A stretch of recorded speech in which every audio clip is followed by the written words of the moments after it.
Welcome back. It's now time for your midday sports. President of Boys Town, Andrew Price, said financial assistance will be needed as his team looks ahead to the JFF Tier 2 competition. Boys Town defeated JDF 7-6 on penalties in the finale of the Wray Nephew KASAFA Championship League at the Anthony Sporting Sports Complex on the night. The teams had earlier played to a 2-all scoreline in regulation and extra time. Donald Walters in the 20th and Denville Watson in the 87th scored for Boys Town, while an own goal from Ajani Hopton in the 32nd and Devonto Francis in the 82nd scored for the JDF. A decision was initially made by KASAFA to not participate in the competition last year. However, that was overturned. The fact of the matter is that the Tier 2 is an expensive venture, and we need the requisite support and sponsorship to participate. We would want to participate, but it has to be at the ability for us to be sustainable throughout the competition. And we are going to look at all angles to see if we are able to compete and be sustainable in that competition.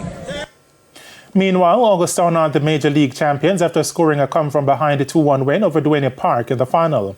In what was the opening match of the doubleheader at the Anthony Sporting Sports Complex, Tajay McIntosh put Duane Park in front in the 22nd minute. August Town would then pull level through an own goal from Aiden Day before they found the winner through Jadoni Johnson in the 89th minute. Two promising Jamaican sprinters, two-time 100-meter world under-20 gold medalist Tina Klein and Crystal Slowly, both of the MVP Track and Field Club, have been added to the 100-meter field for the Racers Grand Prix set for this Saturday at the National Stadium. Slowly, with personal best of 11.09 seconds achieved on May 11, is the joint fourth fastest Jamaican this season, along with world under-20 200-meter bronze Elena Reed, who's also in the Racers Grand Prix field. They joined the field, including world indoor 60-meter champion Julian Alfred of St. Lucia, who sped to a season best of 10.93 seconds on the weekend at the Prefontaine Classic in the USA. The others confirmed for the 100-meter are world sprint relay medalist Kemba Nelson and Ramona Burchell, Jasmine Abrams of Guyana, and Micaiah Briscoe of the USA. Jamaica's Fabian Allen has been named to the reserves of the West Indies T20 squad. The list is completed by Andre Fletcher, Carl Mayers, Hayden Walsh Jr. and Matthew Ford. Meanwhile, head coach Darren Sammy says Obed McCoy is an adequate replacement for Jason Holder, who was withdrawn from the West Indies T20 World Cup squad due to injury. Holder sustained the injury during the recent county championship in England. Of course, Jason, he's a big blow.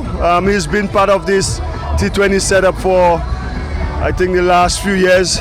He's been one of our better death bowlers coming on, but we also know Obed is quality.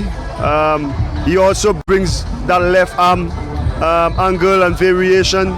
You saw when he's good, he's really good, and he could create some problems in the middle overs and in the back end for batsmen.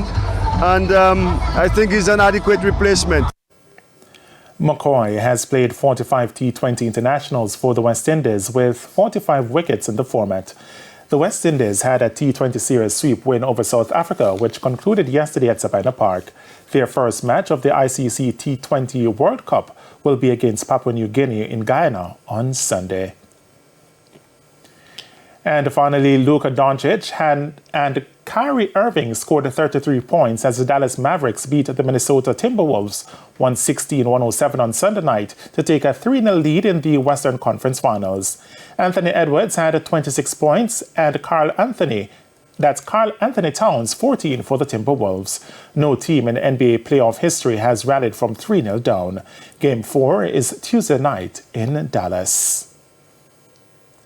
And that's it for your Midday Sports Report and concludes our Midday News Package. I'm Shane Masters. Join us at 7 for Primetime News. On behalf of the news, sports and production teams, have a good afternoon.